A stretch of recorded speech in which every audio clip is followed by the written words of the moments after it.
There we go.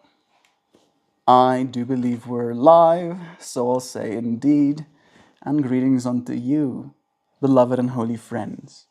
What a dear pleasure it is to have you here again on another for us to consider facts and fear. The vertical one about the fact that there is a bunch to fear. Holla again, re-holla, I suppose. Re-holla to you too. It's nice having you here, Kristen. How there is a bunch of facts to fear right now.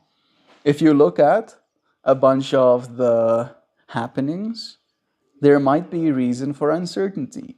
And that uncertainty could serve as a fact for your fear. However, the fact is, we have feared a great deal of things in our lives before, right? We keep finding ourselves fearing over and over again. And then we find over and over again the fact that there's less to fear, there's less to be alarmed, there's more to be alarmed by than there are things to be harmed by. Double holla times two to you too. Sending you love, dear show. It's true, right? There's a lot to fear.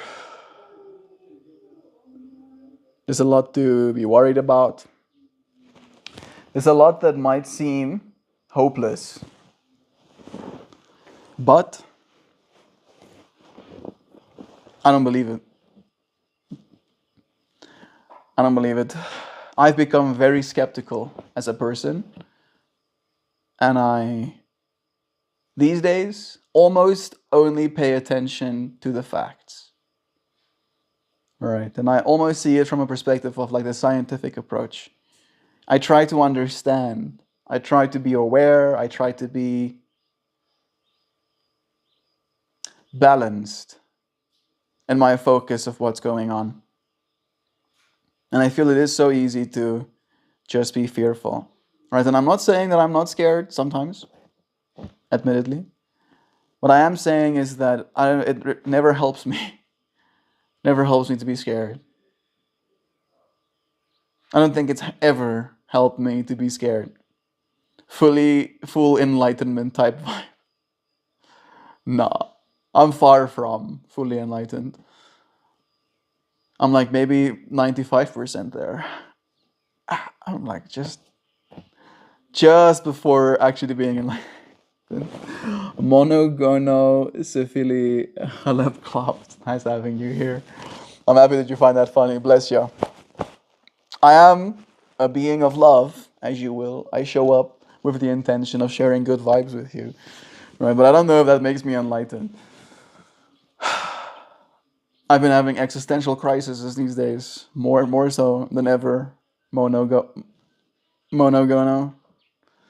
Right? I don't know if enlightened people have existential crises.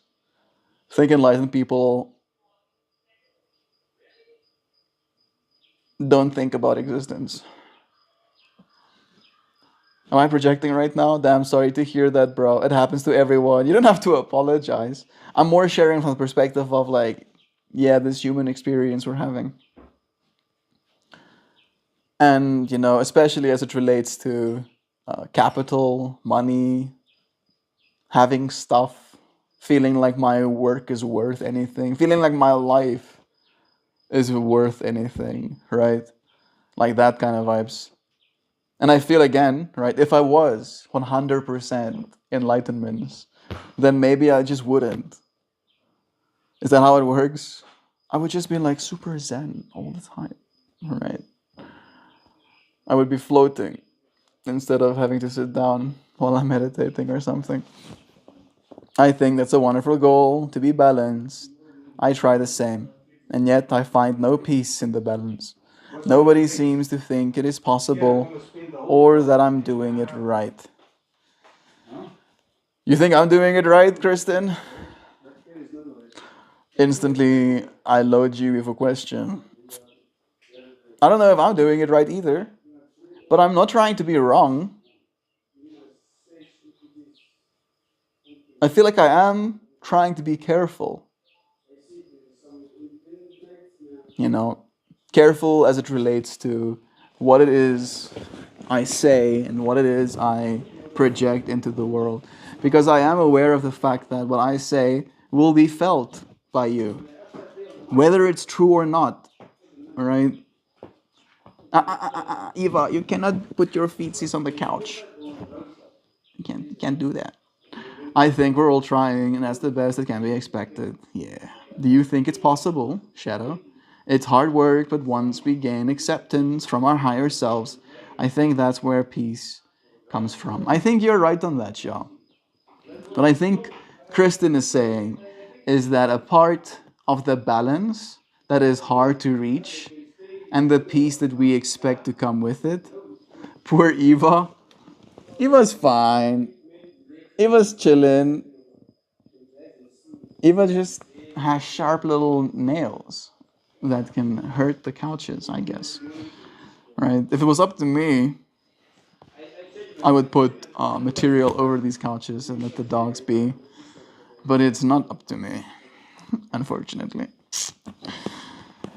So I have to reinforce the house rules. You know, I guess. Where was I going? I was still saying some things. The peace and the other people. So what I feel Kristen is saying is that one part of the peace we want is peace among others. Right? And in trying to find balance, we find ourselves not at peace with others because they don't want us to be balanced. They want us to be polarized. They want us to be on their side completely. Right? And because we're not, we aren't. And because we aren't, there is reason to fight, which again makes the peace hard to achieve. To gain access to our higher self, we have to love and give acceptance and understanding to all our past selves. Right now, I'm struggling to balance puppy lovins and our serious convo. Yes, you nailed it, Melt. My brain is so big. But it's relatable. I get it. I really do get it, Shadow. So that's why I could pinpoint on it. It is that kind of experience.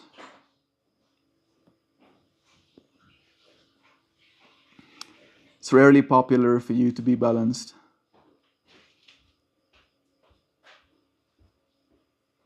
And yet I find myself like really doing that a lot. If you share something with me, right? Like this person did this and this. The first thing I ask is why? Right? Maybe if you tell me this person did this and this, the first thing you want me to say is, they're a horrible person. Let's go stomp on them or something, right? But instead I ask why they do that. Were they hurt? Were they angry? Were they disproportionately affected by something? Like what is the reason behind this experience? And if I know the person and someone tells me something about them, right, and I really believe I know them, then there is this trying to balance in me, like this person shares this part of the spectrum, and it's up to me in this moment to create balance in this scenario by sharing the other side of it. And in that way, it's not always satisfying. That's why it's sometimes hard to find peace in that way too, because when you're complaining, you rarely want to hear that you had some role to play, right? Maybe you're like in a desert. You're like trudging through the desert and you're thirsty and you're like blistered up maybe from the sun. And then you're complaining to your guide. Right? Oh, I hate it here. I hate it being in the desert. And then that guy turns around and looks at you and is like, you paid for this trip, bro. You got on the plane. You You drove out to the desert so we can hike through it. Like, that was you. That was you who did that. You know? And that person saying to the guide, this sucks, right? They are causing distress in the guide for complaining about the thing they chose. And the guide retaliating and telling the person, you're the one who chose this, right? Might not gain favor. Might quite, in fact, lose favor because they're not being compassionate enough or empathetic enough, understanding enough, right? And in that way, it's this real difficult give and take, right? Trying to find balance in that way. Almost impossible, if you will. And Joe, absolutely agree. You have the sage wisdom times 1,000,000. Finding that inner self, that higher self. Love and accepting all your past selves, as Joe said as well.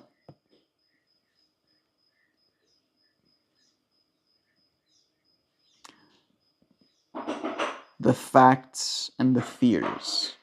The fact that you have been many different versions of yourself, that you have feared many things as those different versions of yourself. Sorry about that. And now, after all of it, you find yourself with a lot more facts and a lot less to fear. You ever think about that? I hope so.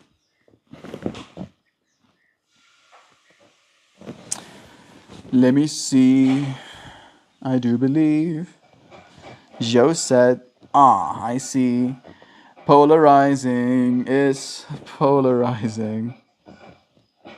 I'm that way. We must pass an example of seeing through the eyes of curiosity rather than judgment. Polarization happens from judgment. It's like quicksand.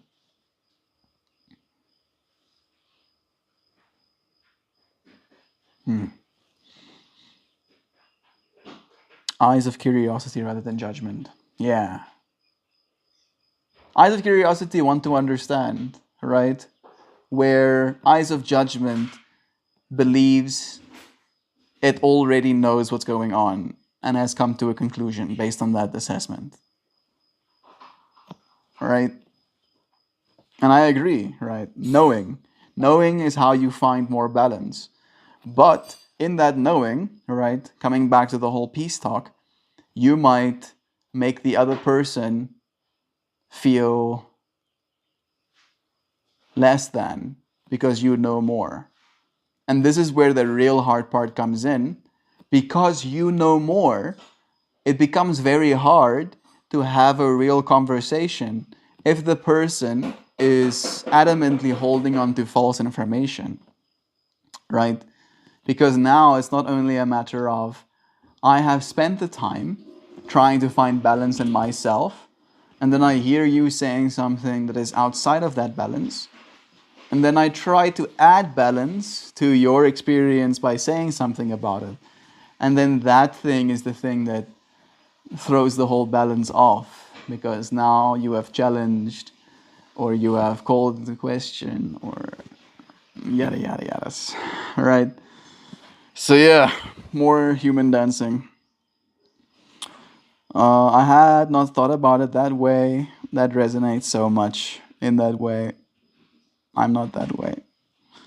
I think I did read in that way. We pass an example of seeing through the eyes of curiosity rather than judgment. Perhaps that's problematic. Trying to give other people balance when they're not seeking it. Yeah, that might be. That might be. Right, because again, unfortunately, we know this about people as well. When that happens to people, the experience registers on an amygdala level, apparently, right? It registers as a personal attack.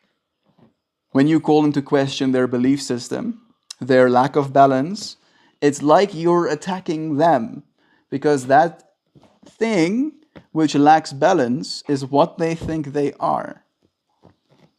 right? And suddenly, if I have to think something else, am I something else? I better not.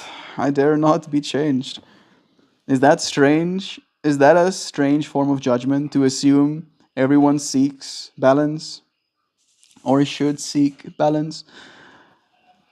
If it is a strange form of judgment, then I am strangely judgmental, right? Because I think it should.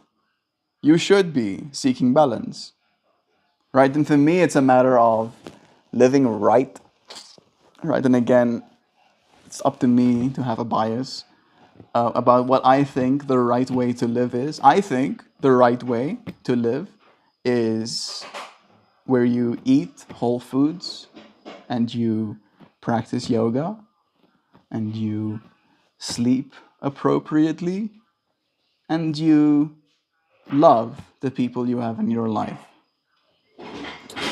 Right? That to me has like a few different nodes of balance. But if I expect another person to go to sleep at an appropriate hour, or to eat whole foods instead of food that's bad for them, or to practice yoga, right? As soon as that expectation arises, then it's a problem to them at least. And the way that it is for me at least is that I'm not judging you.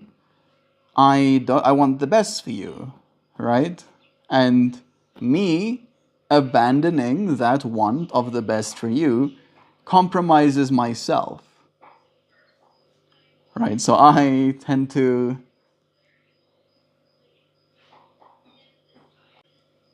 is that it's like, I can ignore it, right? You slapping back, unfortunately this doesn't happen in my immediate life a lot, but in this example, you slapping back a six pack of beers every night, right?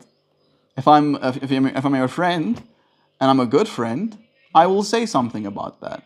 Yeah, you can be like, I don't want balance, Melt. I want six pack of beers every night. I don't want balance. And you'll be right in wanting that for yourself, but that doesn't make me, in my worldview, in my judgment, a good friend for letting you make that decision, right? Oh, that's what he wants. So I'm just gonna, right? Maybe that makes sense. Surround yourself with like-minded individuals. If they want to better themselves, they will ask questions and learn. That's good wisdom, Monogona. However, many of us have families, right? And you cannot always choose who surrounds you as it relates to family members. And you can definitely not choose them to be like-minded. Unfortunately, would be nice though. But you are right as it relates to the actual friendships you have. I do sometimes get to a point where I wonder what happened to that person, where they're hurt, and how they're holding false information to bypass processing. What is it that they're compensating for? What is it that is holding them back, right? And we want so desperately, so willingly take away that thing that's holding them back, free them, so they don't have to be stuck. That's a good point, Joe. There is so much behind every thought and choice. At a glance, we don't know those nuances that make a world of a difference in their lives. It's true.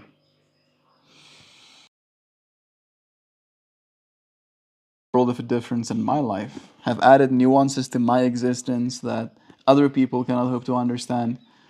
Right? When they look at the life that I've chosen to lead, it might confuse them. But you, friends, have added nuance to my experience that makes it very clear to me where it is I am. What it is I'm here for. Huh. Okay. Never mind on the huh. Here is yesterday's flower.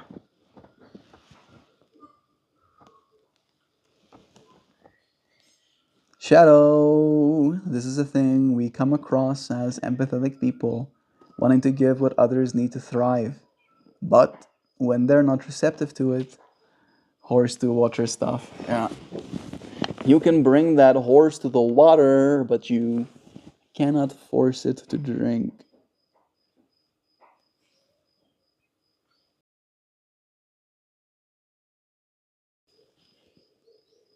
I can bring this flower to your eyes, but I cannot force you to find it beautiful.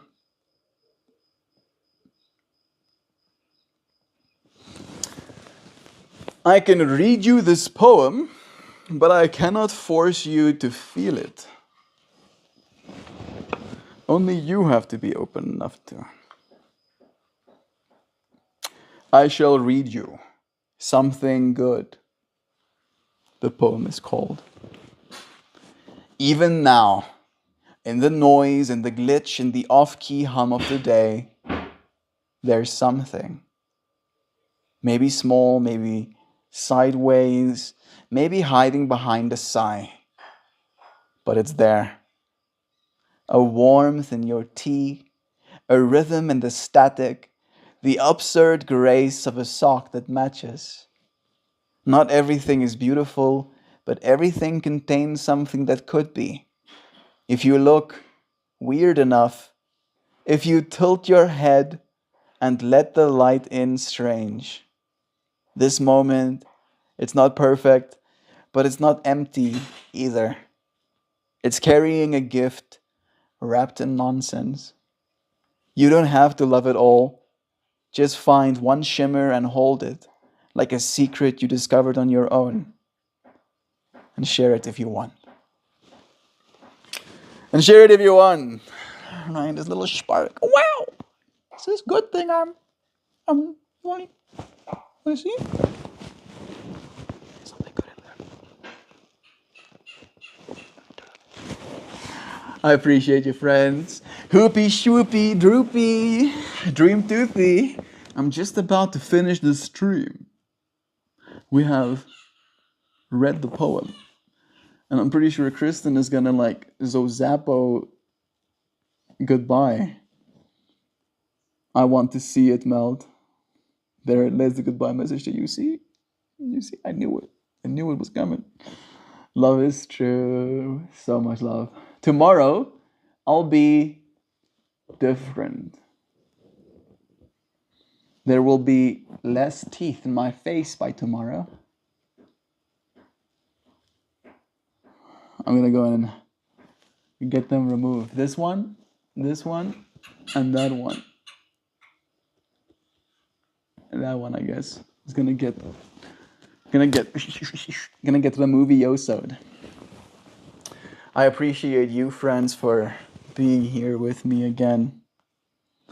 I shall now read our goodbye message. I have zombieitis. Late night playing D&D. Super grouchy. At least it's Sunday, so you get to rest. Hope you have a good time for the rest of it. I hope it was a ton of fun. I think I'm playing next weekend. Nice. That is super cool. All right. I can say, have the most splendiferous day. I wholeheartedly love you all so tremendously, preposterously, luminously, sublimely, fantastically, deliciously, marvelously, thunderously, wondrously, tenderly. Melt, and all of you oh so sagacious, wholehearted, intrepid. I don't know why, but for some reason my mind thinks intrepid is a bad word. Hey Google, define intrepid. Intrepid means, resolutely fearless. I didn't know that. Of course, the fact that we talk about fear today has me looking it up. The word intrepid is an adjective to describe someone who is resolutely fearless, dauntless. This means that they are very brave and show no fear, especially in dangerous or difficult situations. Yeah. Intrepid, radiant, gracious, warm-hearted, whimsical, valorous, soulful, effervescent friends who face fear and follow facts. I love you, friends. I appreciate you. Splendiferous. I love that one. It is nice. Splendid, if you will. Ferocious, if you will. I hope it was a ton of fun. I love you, friends. Thank you for joining me again, for finding yourself here. I always appreciate you. And I'll see you, friends, tomorrow. Thank you. I love yous. And I'll see you again real soon. Tomorrow. Cheers.